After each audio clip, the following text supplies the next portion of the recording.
and welcome back to another video. Today going to be going over the full car list at launch for the upcoming Need for Speed Unbound game. So the trailer dropped for this a few days ago, which I did a sort of overview video taking a look at not that long after, and along with the trailer they also revealed some information on the cars, the full car list at launch, and some details of the map, which will be coming up in a future video.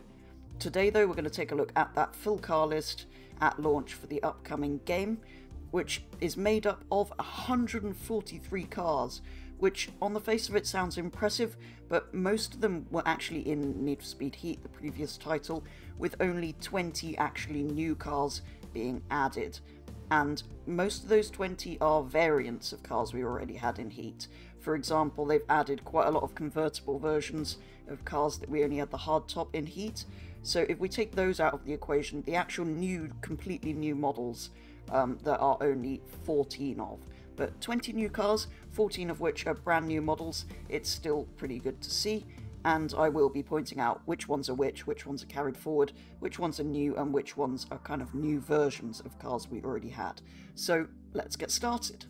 With the 2017 Acura Nsx, the 2004 Acura RSX S, the 2016 Alfa Romeo Giulia Quadriformaggio, the 1964 Aston Martin DB5, the 2018 Aston Martin DB11 Volante, which was part of the Black Market DLC on Need for Speed Heat,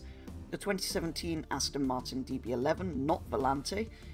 the 2016 Aston Martin Vulcan, the 2006 BMW M3, the 1988 BMW M3 Evo 2,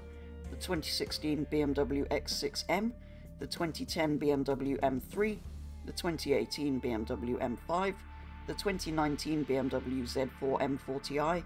the 2018 BMW M4 Coupe, the 2019 BMW M2 Competition,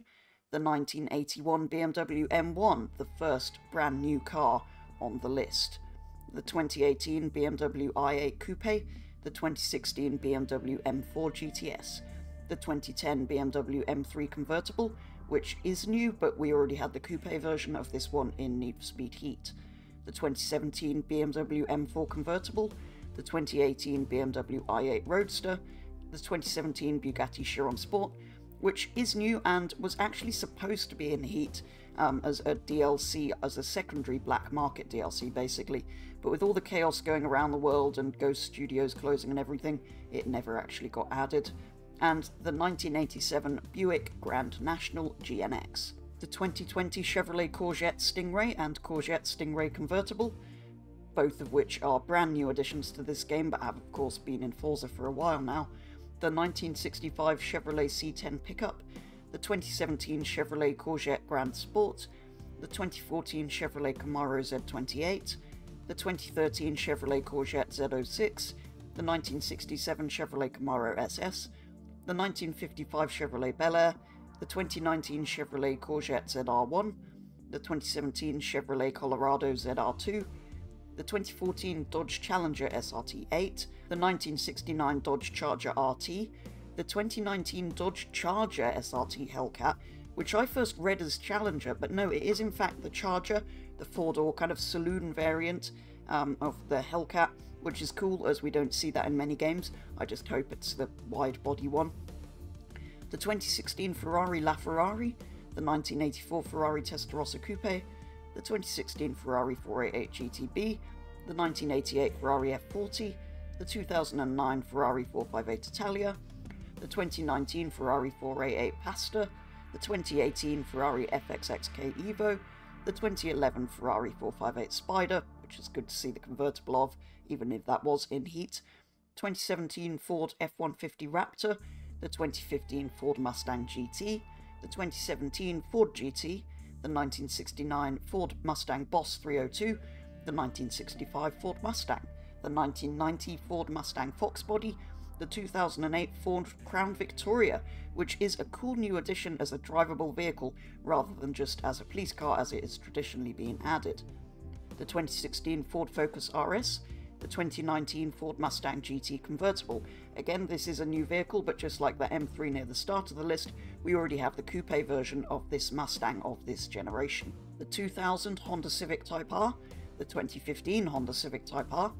the 1992 Honda NSX Type R, the 2009 Honda S2000, labelled as Ultimate Edition in the list. So maybe this is only part of the Ultimate Edition of the game. You get an S2000, but it's a bit of an odd choice and it's the only one that's labelled as that, so we'll wait to see what that actually means. The 2017 Infiniti Q60S, the 2016 Jaguar F-Type R Coupe, the 2019 Jaguar F-Type R Convertible, the 2016 Koenigsegg Regera, the 2021 Lamborghini Countach, which is very exciting to see in the list. It's possibly the first full non-mobile type game this car has ever appeared in, so I'm very excited to drive that one.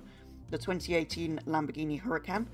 which, like in Heat, is the rear-wheel drive one. The 2018 Lamborghini Aventador S, the 1989 Lamborghini Countach 25th Anniversary,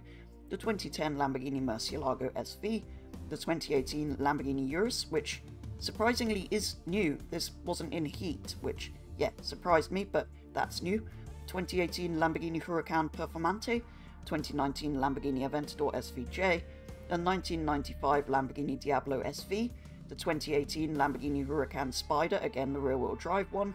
the 2018 Lamborghini Aventador S Roadster, the 2019 Lamborghini Aventador SVJ Roadster, the 2018 Lamborghini Aventador SV Roadster, which is new, although we already had millions of variants of the Aventador, so not quite sure why they felt the need to add that one. And interestingly, there isn't an SV Coupe, only many SVJs in it anyway. Let's not worry about that, that one's new. The 2018 Lamborghini Huracan Performante Spider, the 2015 Land Rover Range Rover SVR, the 2015 Land Rover Defender 110 pickup truck, the 2006 Lotus Exige S, and the 2021 Lotus Emira, which is again new, and this, like the new Countach, is also very exciting, and again I think it's the first full non-mobile game that this car's been in, so really looking forward to that and the Countach. The 2002 Mazda RX-7 Spirit R, the 1996 Mazda MX-5, the 2011 Mazda RX-8 Spirit R, which is new, and again I was surprised that this wasn't in Heat. Cue the Need for Speed Most Wanted liveries. 2015 Mazda MX-5, the 2014 McLaren P1, the 1993 McLaren F1, which along with the DB11 Volante was part of that Black Market DLC on Need for Speed Heat, the 2015 McLaren 570S, the 2018 McLaren 570S Spider, the 2018 McLaren 600LT, the 2015 McLaren P1 GTR, the 1988 Mercedes 190e 2.516, which is new and is the new sort of hero car in this game, owned by that Rocky character dude in the trailer, whoever he's supposed to be, the 2018 Mercedes AMG C63, the 2017 Mercedes AMG G63, the 2019 Mercedes AMG GTS, the 2016 Mercedes AMG A45, the 2017 Mercedes AMG GTR, the 2019 Mercedes AMG GTS Roadster, the 2018 Mercedes AMG C63 Cabriolet, which is new, but again it's a convertible of the hardtop car that we already had in Need for Speed Heat,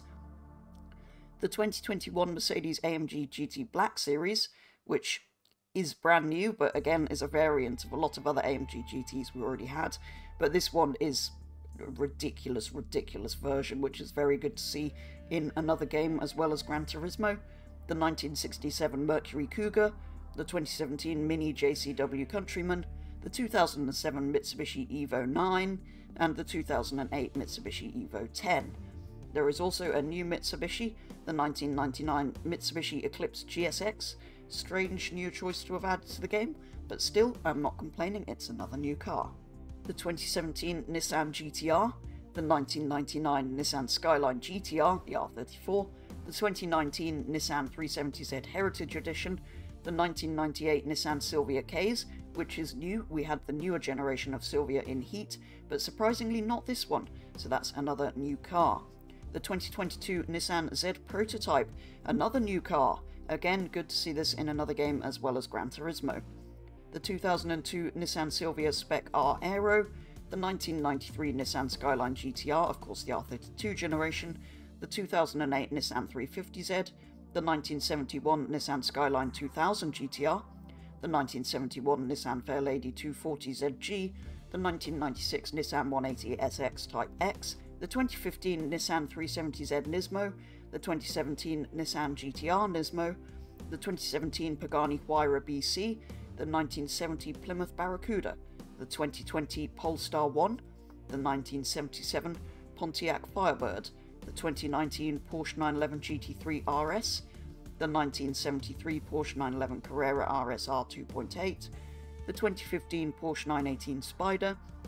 the 2018 Porsche 718 Cayman GTS, the 1997 Porsche 911 Carrera S, the 2018 Porsche 911 GT2 RS, the 2017 Porsche Panamera Turbo, the 2018 Porsche 911 Turbo S Exclusive Series, the 2020 Porsche Boxster 718 Spider, which is new but is technically the convertible version of the Cayman that we did have in Need for Speed Heat,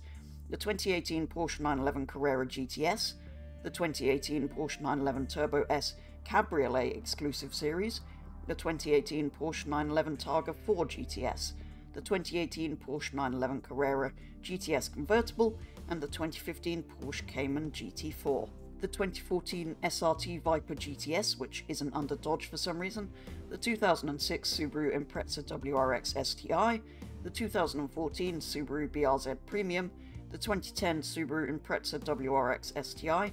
the 1963 Volkswagen Beetle, the 1976 Volkswagen Golf GTI, the 2016 Volkswagen Golf GTI Club Sport, the 1975 Volvo 242DL, and the 1970 Volvo Amazon P130 to round off the list of all 143 cars. And that brings an end to the list itself. There are a few things I noticed that were in the list, and a few things that I noticed were missing that you may also have picked up on as we went along. It is great though to see a selection of new vehicles, however there aren't really that many that are totally new, with 123 of them being carried forward straight over from Heat, and a lot of the new vehicles being variants of cars we already had in Heat. So like I said, only 20 are new, and only 14 of those are brand new models and not just variations of cars we already had, most of them being convertibles of cars that were already in Need for Speed Heat. So that actually brings me on to a question. Will we see working roof animations? And if we do, will they be better implemented than in Forza? It's just a thought. That's always a cool feature to see, and I'm hoping that'll be in Test Drive as well. So all of the games are doing it, so it'll be good to see them do that as well, but we don't know if that's happening. But yeah, as well as the new cars that I pointed out as we went along, there are a few obvious omissions from the list. For example, there are no Toyotas, which there weren't in Heat either, to be fair, but still, kind of a shame not to see them now that they're being slightly better at going into games, because Toyota have a history of being, let's say, difficult with licensing, so that's not too much of a surprise, but it is a bit of a shame not to have them. More strangely though, there are also no Audis in the list, which I do find very odd, as we have lots of other VW Group vehicles, VWs, Lamborghinis, all of that sort of thing, and Audis were in the previous game in Need for Speed Heat, and are also in other games such as Forza, so that is a bit of an odd one. Unlike Forza though, Need for Speed have been able to include an Alfa Romeo, but only one, and there's nothing else from the Stellantis group, so there's obviously something going on there, but it's good to see that Alfa Romeo are still in some games. And also, unlike Forza, apart from a couple of brands that they've clearly had licensing problems with that they've taken out, they've not taken any cars out for the sake of taking them out to add back in later, which is good to see. So apart from some licensing issues, they have carried every car forward from Need for Speed Heat, with the only cars they've taken out being, well, Audis. Other than the Audis, they've kept all of the cars from Heat and added 20 new, of which 13 are totally new, so I am quite pleased with how this list is looking, and hopefully we will get more cars post-launch, as we do with a lot of games these days. And yes, several of those new cars on the list are very, very exciting. I do look forward to driving some of the new vehicles when the game releases on the 2nd of December, or soon after when I've actually unlocked some of them. Particularly, I'm excited for the new Lamborghini Countach and the Lotus Emira. But what do you guys think of the list, and which of the new additions are you guys most looking forward to in this upcoming Need for Speed title? Do let me know, but for now that is going to be all. I will be doing a video taking a look at the map and some of the screenshots that they released later in the week, but for now that is going to be all, so thank you very much for watching, and I will be back with the next video very soon.